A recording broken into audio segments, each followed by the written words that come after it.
Vamos falar de economia. Hoje saiu o dado da produção industrial em junho e aí veio um resultado muito pior do que os economistas esperavam. A queda, gente, foi de quase 2%, 1,8% em junho, na comparação com maio. Maio já havia tido registrado ali uma queda, mas bem menor, de 0,2%. Houve queda importante na indústria têxtil, por exemplo, com uma queda de 11%.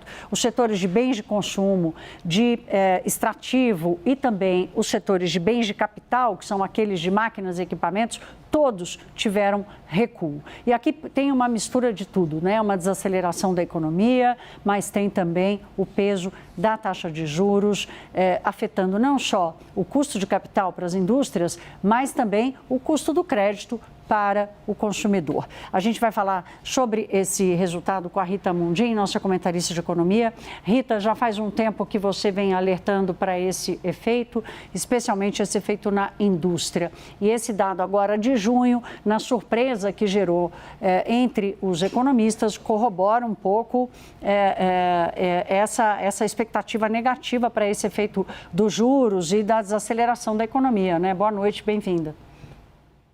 Boa noite, Thaís. É isso mesmo, né?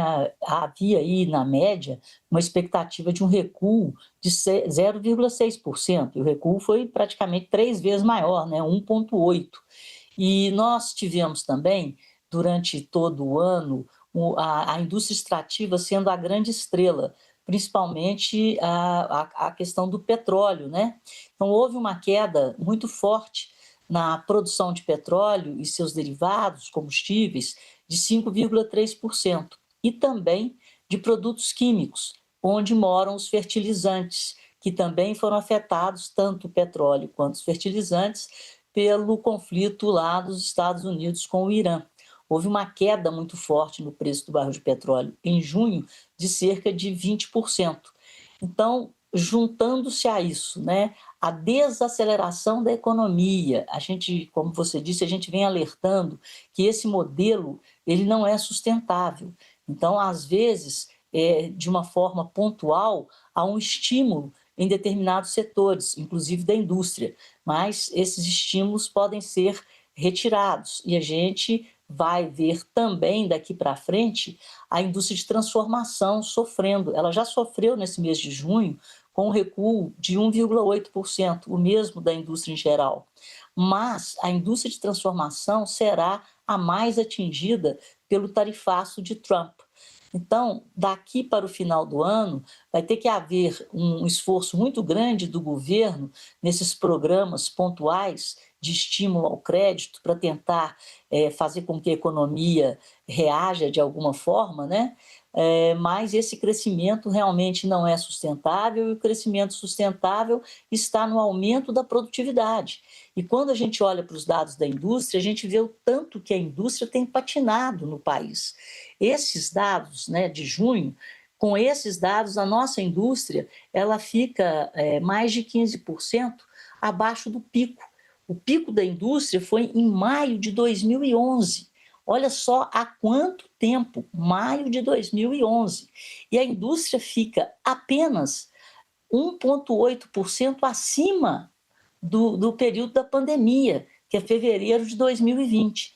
Então, gente, a indústria padece com o custo do Brasil, padece com o custo de capital, padece com a burocracia e padece com a falta de um ambiente de negócios capazes de fazer com que a indústria invista em produtividade.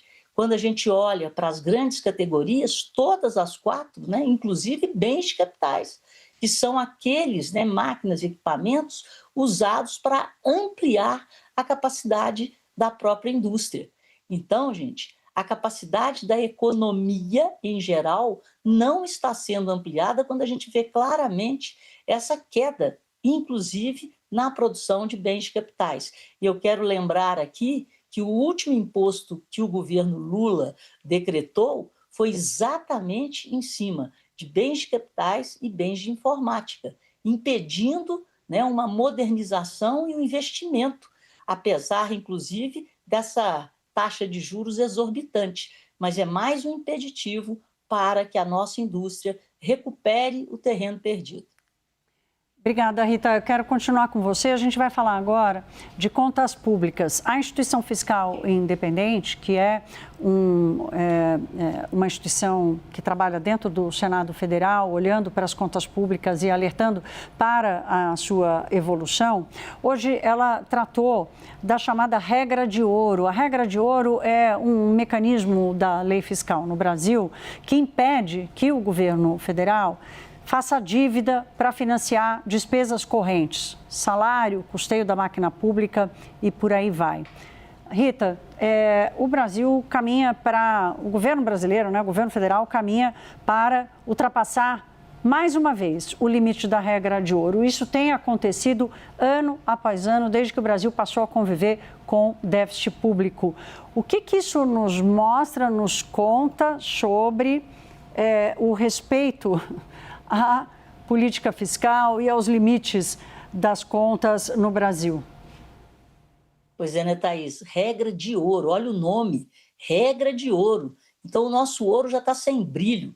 Isso tudo começou lá, voltando lá em 2000 e Dilma, com as pedaladas, com os adiantamentos, com a contabilidade criativa, e dali em diante a gente vem de forma recorrente quebrando a regra de ouro. Tivemos também, por exemplo, na pandemia, o orçamento de guerra, mas era uma pandemia.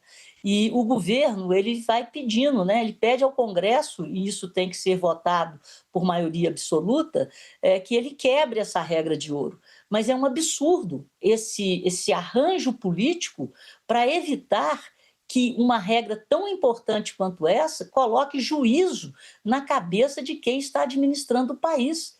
É como você administra a sua casa e o seu orçamento. Você tem que ter o dinheiro suficiente para pagar as suas contas. E você pode se endividar, sim, para fazer investimentos e para pagar suas dívidas, mas não para as despesas correntes. Então, essa é mais uma faceta, mais um pilar da fragilidade fiscal do Brasil, que vem só se acentuando e piorando.